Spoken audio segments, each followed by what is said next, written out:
Muitos estão se perguntando por aí, nas redes sociais, o porquê que a Marinha está lançando 3 navios de guerra de uma só vez em menos de 21 dias. É uma coisa bem inédita e uma aceleração muito grande, né, na construção desses navios, e estão se perguntando se foi para bater algum recorde, alguma coisa do tipo, ou se foi um aviso. Bem, enquanto o mundo olha aí para conflitos lá fora, né, o Brasil está fechando a porta de entrada aqui no Atlântico Sul. Um caça-minas, né, foi incorporado recentemente em Salvador, uma fragata de última geração, né, a Tamandaré, aí está chegando ao Rio de Janeiro para finalizar sua construção. Um navio patrulha oceânico, né, lançado ao mar também no final de abril agora. Então, 3 categorias de navio completamente diferentes, né, mas que se complementam. E, na verdade, tudo isso, pessoal, é devido a um contexto geopolítico que explica essa pressão, né? Existe aí uma pressão internacional para que o Brasil compartilhe a vigilância do Atlântico Sul. Então, se você quer saber mais sobre esse vídeo, né, sobre esse tema, por favor, deixe seu like aqui abaixo, se inscreve no canal também para estar nos ajudando e, como vocês já sabem, né, vocês estão no Esfera Militar. Bem, vamos aos fatos primeiro. Entre 17 de março e 27 de abril deste ano, 3 embarcações distintas chegaram às fases decisivas quase ao mesmo tempo. O caça-minas Amorim do Vale, com o indicativo M210, foi incorporado formalmente à Força de Minagem e Varredura em uma cerimônia, na base naval de Aratura, em Salvador, como comentamos no vídeo acima. O navio aí passou por uma conversão técnica profunda e saiu como uma embarcação de pesquisa e acabou entrando em serviço aí como um meio operativo de guerra de Minas, com uma capacidade de lançar drones marítimos autônomos. Também temos a fragata Tamandaré, identificada aí como F-200, e chegou ao Rio de Janeiro, para a fase final de integração de sistemas de arma. Hoje, a fragata Tamandaré é o navio mais avançado já construído pela Marinha do Brasil. Ele foi produzido aí no estaleiro da Embraer Defense em Itajaí e em parceria aí com a empresa holandesa Damen. Sistemas de guerra, antiaérea vão ser colocados nela, submarinas, combate de superfície, o que existe de mais moderno para uma fragata da sua categoria. E agora, no dia 27 de abril, no final deste mês, o navio patrulha oceânico Mangaratiba P-73 vai ser lançado ao mar com o arsenal da Marinha do Rio de Janeiro, e a sua função é a patrulha de longo alcance, fiscalização, presença, soberania. Então, no fim, aí temos 3 navios, em 21 dias praticamente, categorias, claro, completamente diferentes, mas que se complementam. Bem, para entender o que isso tudo significa, você precisa parar de pensar em navios isolados e começar a pensar em ecossistema. A fragata Tamandaré é o cérebro e o músculo da operação. Ela detecta ameaças aéreas, rastreia submarinos, engaja alvos de superfície. É o navio que você manda ali quando a situação fica realmente séria, Armamento de precisão, sensores de longo alcance, capacidade também de coordenar toda uma força naval ao redor dela. O caça-minas, Amorim do Vale, são os olhos subaquáticos. Minas navais, são armas baratas, difíceis de detectar e com um poder de paralisação de rotas inteiras. Um porto minado simplesmente não funciona. Uma rota de petróleo minada fecha. Sem um navio especializado em contramedidas, o Brasil navega às cegas nesse tipo de ameaça. O patrulha oceânico Mangaratiba já são como os pés. Ele faz o trabalho de presença constante, fiscalização de pesca ilegal, combate ao narcotráfico, patrulha de zona econômica exclusiva, É o navio que garante que a fragata não precise ser gasta, em tarefas que não exigem uma capacidade de combate completa.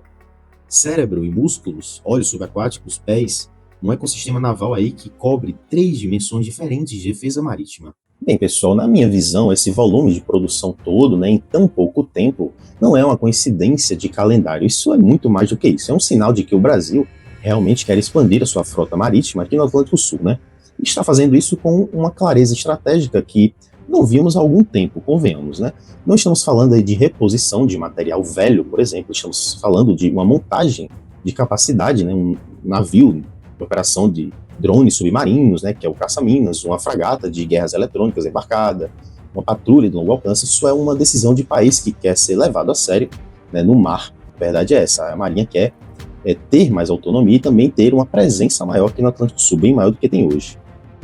Bem, o que faz tudo isso ser tão importante, que passa além de uma notícia qualquer de defesa, é que o Brasil tem uma costa de mais 7 mil quilômetros e 95% do comércio exterior do nosso país passa pelo mar. O petróleo, também produzido pelo pré-sal, vem do mar. A chamada Amazônia Azul, os mais de 5 milhões de quilômetros quadrados de mar sobre jurisdição brasileira, concentra aí riquezas que países inteiros não têm. E existe uma pressão crescente, nem sempre explícita, claro, para que o Brasil aceite algum nível de compartilhamento, entre aspas, da vigilância dessa área toda. O pretexto, né, que outros países usam é uma segurança ambiental, né, combate ao tráfico, cooperação internacional e tudo mais. E o resultado prático seria a presença permanente de forças estrangeiras aqui numa região, né, mais estratégica no Atlântico Sul. O Rio Grande do Norte e Fernando de Noronha formam o que estrategistas chamam de V do Atlântico Sul. Quem controla esses pontos controla o fluxo marítimo entre as Américas, a África e também a Europa. Durante a Segunda Guerra Mundial, os Estados Unidos instalaram bases, né, no Nordeste brasileiro, a chamada Trampolim da Vitória, né, exatamente porque a posição geográfica do Brasil é única no Atlântico. Esse interesse não foi embora, aos que acham que foi embora, né? Ele se reinventou. Existe uma tese que circula entre analistas de defesa e que merece ser colocada em perspectiva aqui no canal.